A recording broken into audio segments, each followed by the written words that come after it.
السلام علیکم ورحمۃ اللہ تعالیٰ وبرکاتہ۔ محترم سامعین و ناظرین، کل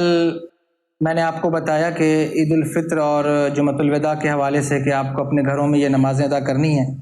تو آج جمعۃ الوداع تھا اور الحمدللہ اللہ تبارک و تعالیٰ کے فضل و کرم سے امن و امان کے ساتھ یہ دن بھی گزر گیا، اور انشاءاللہ تبارک و تعالیٰ آنے والے ایام بھی صحیح سلامتی کے ساتھ گزر جائیں گے۔ عید الفطر کے حوالے سے بہت سارے لوگ کنفیوزڈ ہیں اور کہ اس کی نماز جو ہے وہ کیسے ادا کی جائے گی اور کس طرح سے ادا کی جائے گی، کیونکہ بعض ہماری بھی ویڈیو میں اور بھی جو علماء کے بیان ہیں یا ان کے جو لیٹرز آئے ہیں اس میں یہ بتایا گیا ہے کہ 2 رکعت نماز یا 4 رکعت نماز آپ ادا کر سکتے ہیں۔ تو لوگ کنفیوزڈ ہیں کہ کیسے ادا کریں گے، کیا نیت ہوگی، کیسے ہوگی۔ تو میں اس کا طریقہ آپ کو بتا دیتا ہوں کہ آپ کو کیسے یہ نماز ادا کرنی ہے۔ سب سے پہلے اس بات کا خیال رکھیں، عید الفطر کے دن آپ جو ہے وہ نہائے دھوئیں، غسل کریں، اچھا لباس پہنیں۔ ضروری نہیں ہے کہ نیا لباس پہنیں، اچھا لباس پہنیں، صاف ستھرا لباس پہنیں، اور اگر اللہ تبارک و تعالیٰ نے آپ کو عطا فرمایا ہے تو جو آپ کے پاس میسر ہے وہ پہنیں۔ اس کے بعد جب آپ کے مسجد میں یا عیدگاہ میں جہاں جن لوگوں کو پرمیشن ہے 2 4 5 لوگوں کو وہ نماز ادا کر لیتے ہیں، عید کی نماز مسجد میں یا عیدگاہ میں ادا ہو جاتی ہے، تو اس کے بعد آپ اپنے گھر میں 4 رکعت نماز نفل کی ادا کر لیں، یعنی نفل کی نیت سے۔ اصل میں یہ نماز چاشت کی ہی ہے، لیکن آپ جو نیت کریں گے وہ میں نیت آپ کو بتا رہا ہوں کہ اس طرح آپ نیت کریں کہ نیت کی میں نے 4 رکعت نماز نفل کی، شکرانے کی، واسطے اللہ تبارک و تعالیٰ کے مبارک کعبہ شریف کی طرف اللہ اکبر، ایسے کر کے آپ اس کی نیت کریں گے۔ تو اس کے بعد آپ کو سورہ فاتحہ ثنا پڑھنی ہے، سورہ فاتحہ پڑھنا ہے اور پھر سورہ پڑھنی ہے۔ تو یاد رکھیے کہ جو قرأت ہمیں کرنی ہے وہ بلند آواز سے نہیں کرنی ہے، پست آواز سے کرنی ہے، یعنی سری جیسے نمازیں ہوتی ہیں ویسے ہمیں اس کو ادا کرنا ہے۔ لیکن ہمیں چاروں رکعت میں سورہ فاتحہ کے بعد سورہ ملانا ہے، یعنی پہلی رکعت میں، دوسری رکعت میں ہم سورہ ملاتے ہیں، اور جو سری نمازیں 5 وقتہ میں ہیں اس میں پھر ہم 2 رکعت میں سورہ نہیں ملاتے ہیں۔ تو اس میں ہمیں چاروں رکعت میں سورہ فاتحہ کے بعد سورہ ملانی ہے، اور اس طرح سے اس کو ادا کرنا ہے۔ ایک ہی سلام کے ساتھ 4 رکعت نماز آپ کو پڑھنی ہے، یعنی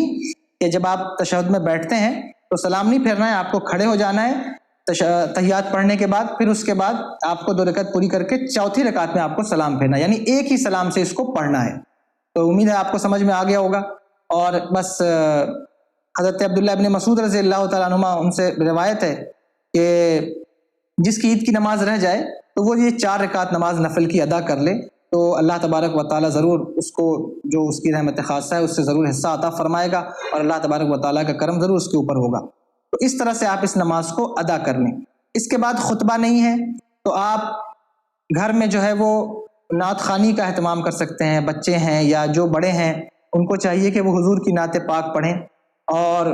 اگر آپ کو بزرگان دین کے کچھ واقعات یاد ہیں تو اپنے بچوں کو اچھی باتیں بیٹھ کر وہاں پر آپ ان کو بتائیں۔ گھر کی جو عورتیں ہیں وہ بھی جمع ہو جائیں پیچھے، تو آپ ان کو بھی اچھی نصیحت کریں اور اچھی باتیں بتائیں۔ پھر اللہ تبارک و تعالیٰ سے دعا کریں، اور حضور سرور دو عالم صلی اللہ تعالیٰ علیہ وآلہ وسلم پر صلاۃ والسلام کا ہدیہ عقیدت جو ہے وہ نذران عقیدت پیش کریں اپنے اپنے گھروں میں،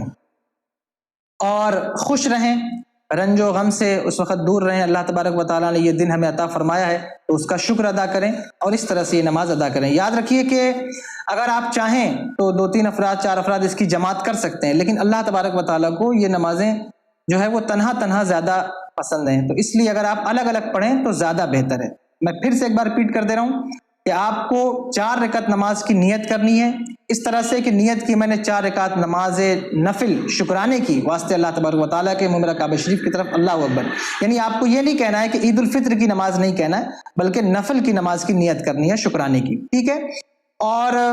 اس کو سلام یعنی 4 رکعت پڑھنی ہے ایک ہی سلام سے، پھر اس کے بعد آپ کو خطبہ نہیں پڑھنا ہے، اور نعت خوانی کریں، صلاۃ والسلام پڑھیں، دعا کریں، واعظ و نصیحت کریں، یہ چیزیں آپ اپنے گھروں میں کریں۔ اللہ تبارک و تعالیٰ ضرور کرم فرمائے گا، اور اللہ سے دعا کریں کہ مولا تبارک و تعالیٰ اگلے سال ہم سب کو عافیت کے ساتھ پھر ماہ رمضان عطا فرمائے۔ یہ طریقہ میں نے آپ کو بتایا کہ آپ اس طریقے سے اپنے گھروں میں نماز ادا کر لیں۔ اور جو بھی لوگ ہیں جو کہیں اس میں لگے ہوئے ہیں کہ کہیں ہمیں مل جائے یا کہیں پر ہم انتظام کر لیں، تو میرے بھائیوں خدا را ایسا مت کیجیے۔ اگر آپ کریں گے تو